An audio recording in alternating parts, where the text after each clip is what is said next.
ধূমকেতুর মতো উত্থান কমেডির ফিল্ডে কেউ যদি করে থাকে তার নাম জাকির খান ওরফে সক লন্ডা। কথাটি শুনলেই আজ আমাদের চোখের সামনে একটাই মুখ ভেসে ওঠে, সেটা হচ্ছে জাকির খান। অনেকেই তাকে চেনেন ইন্ডিয়ার বিগেস্ট কমেডি স্টার হিসেবে, কিন্তু যারা তার ভক্ত তারা তাকে কবি জাকির হিসেবেও চেনেন। বিভিন্ন কবিতার আসরে তাকে দেখা যায় এবং তার কবিতাও মুগ্ধ করবে আপনাকে। তার লেখা মে শূন্য পে সওয়ার হুঁ জীবনবোধের ও গভীরতার সংমিশ্রণ, কিন্তু এই নিষ্পাপ হাসি ও গহীন গভীরতার পিছনে লুকিয়ে আছে এক অদম্য জেদ, এক অসম্ভব সংগ্রামের কাহিনী। কিভাবে ছোট শহর থেকে উঠে আসা একটি ছেলে আজ লক্ষ মানুষের হৃদয়ে বসবাস করে, আজ আমাদের এই হার না মানা হার সিরিজে সেই কাহিনী আমরা জানব। জাকির জন্মেছিলেন এক সুরেলা বংশে, মধ্যপ্রদেশের ইন্দোরে। শ্রদ্ধেয় মিউজিশিয়ান উস্তাদ মঈনুদ্দিন খানের নাতি হলেন জাকির। রাজস্থানী মুসলিম পরিবারে জন্মগ্রহণ করায় সঙ্গীত ও কালচারের সাথে তার যুগলবন্দি প্রথম থেকেই ছিল।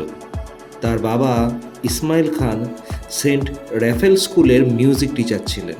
পারিবারিক সচ্ছলতা খুব একটা ছিল না, কিন্তু সংস্কার ও জীবন শিক্ষা নিজের মা ও বাবার থেকে যথার্থভাবে পেয়েছিলেন জাকির। বাড়িতে সঙ্গীতের পরিবেশ ছিল বলে তিনি সিতারে ডিপ্লোমা করেন। তখন রেডিও ইন্ডাস্ট্রি গ্রাফ ভারতবর্ষে ওপরের দিকে উঠছিল। জাকিরকে ছোটবেলা থেকেই তার কালো গায়ের রং ও রূপের জন্য অনেক অপমান ও তাচ্ছিল্য সহ্য করতে হয়েছে। কোথাও গিয়ে এই সব ব্যবহার তাকে এটা ভাবতে বাধ্য করেছিল যে মানুষের সামনে আসলে হয়তো সেটা লোকে মেনে নেবে না। অপরদিকে আবার আলাদা কিছু করার, বড় কিছু করার স্বপ্ন তাকে তাড়িয়ে নিয়ে বেড়াতো। তাই তিনি বাড়ি ছেড়ে বড় শহরে যাওয়ার মনস্থির করেন। দিল্লিতে ARSSL-এ রেডিও প্রোগ্রামার হিসেবে জয়েন করলেন। এই সিদ্ধান্তটি তিনি নিয়েছিলেন যাতে তার শারীরিক গঠন বা শ্যামলা রং কাউকে দেখতে না হয় এবং নিজের শিল্পিক সত্তাকেও তিনি কাজে লাগাতে পারেন। দেখতে দেখতে 1 বছর কেটে গেল। জাকির বুঝতে পারছিলেন যে এখানে আটকে থাকলে তার হবে না। যা টাকা পেতেন তাতে বাড়ি ভাড়া দেওয়ার পর খুব বেশি কিছু বাঁচত না যাতে সুস্থভাবে থাকতে পারেন। একবেলার খাওয়া বাঁচানোর জন্য দেরি করে খেতেন যাতে রাত অবধি আর খিদে না পায়। ইতিমধ্যে 2009-এ জয়পুরে একটি ইন্টার্নশিপের সুযোগ পান। নতুন কিছু জানতে পারবেন, শিখতে পারবেন, এই আশায় তিনি জয়পুর পাড়ি দিলেন। কিন্তু সেটাই তার কাল হলো। সেখানে টাকা এতই কম ছিল যে যেখানে থাকতেন তার বাড়ি ভাড়া দেওয়ারও অবস্থা রইল না। তার খাবারের দোকানেও ধার বাড়তে লাগলো। কিন্তু বাড়ি ফিরে আসার কথা তিনি ভাবতেও পারবেন না। স্বেচ্ছায় বড় কিছু করার তাগিদে তিনি মাঝপথে কলেজ ছেড়েছিলেন, বাড়ি ছেড়েছিলেন। আত্মসম্মানে ভর করে লড়াই চালিয়ে যাওয়া ছাড়া অন্য কোনো পথ তিনি নিজেকে ভাবতেই দেননি। সেখানে তাকে সাহায্য করেন তার সেখানকার বাড়ির মালিক। তার ভাড়া তো তিনি মুকুব করেই দেন, উপরন্ত দিল্লি ফেরত আসার ব্যবস্থাও করে দেন জাকিরের জন্য। দিল্লি ফিরে এসে জাকির যা কাজ পেলেন সেটাই করতে শুরু করলেন। যেখানে যেখানে তার শিল্পকে তিনি মেলে ধরতে পারতেন সবই চেষ্টা করলেন, সে থিয়েটার হোক বা রেডিও। শায়রি সভাতেও নিয়মিত যাতায়াত শুরু করেন। বুঝতেই পারছেন, নিছক কমেডিয়ান নয়, তার শায়রিরও গভীর জীবনবোধ ও দর্শন প্রকাশ করে এবং সেগুলো তৈরি হয়েছে তার জীবনের এই সংঘর্ষগুলো থেকে। এই সময়ই HT মিডিয়া লিমিটেডে তিনি কপিরাইটার অ্যান্ড মেন রিসার্চারের চাকরি পান। 4 বছর ওই কোম্পানিতেই থাকেন তিনি।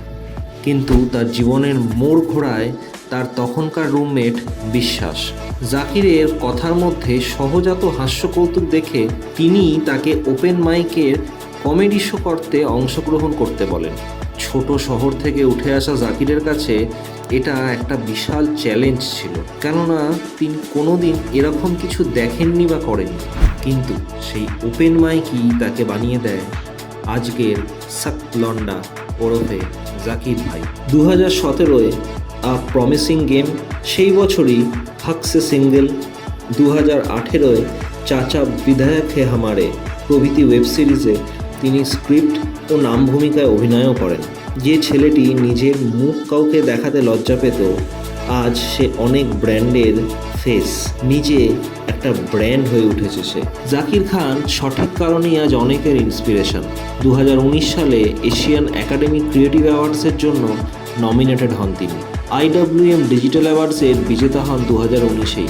2020 সালে বলিউড লাইফ অ্যাওয়ার্ডসের পুরস্কারেও সম্মানিত হন তিনি। খালি পকেটে দু চোখে স্বপ্ন নিয়ে যে ছেলেটি তার কলেজ, তার বাড়ি, তার শহর ছেড়েছিল, সেই মধ্যবিত্ত কিন্তু উচ্চ ভাবনাধারী ছেলেটি আজ অনেককে স্বপ্ন দেখার সাহস দেয়। তার এই হার না মানাহার মানসিকতাই আজ তাকে সাফল্যের শিখরে পৌঁছে দিয়েছে। মানুষ নিজের সাথে মিল পেয়েছে এই সহজ সিধে ছেলেটির জীবন দর্শনের সাথে। তাই আজ তিনি দা জাকির খান, কমেডি কিং। ভিডিওটি কেমন লাগলো ও আপনাদের প্রিয় স্ট্যান্ড আপ কমিককে তা আমাদের কমেন্ট বক্সে অবশ্যই জানাবেন। চ্যানেলটিতে নতুন হলে সাবস্ক্রাইব করতে ভুলবেন না ও ভিডিওটি ভালো লাগলে লাইক ও শেয়ার করবেন অবশ্যই। এতে আমাদের মনোবল বাড়ে। ভালো থাকবেন, ভালো রাখবেন।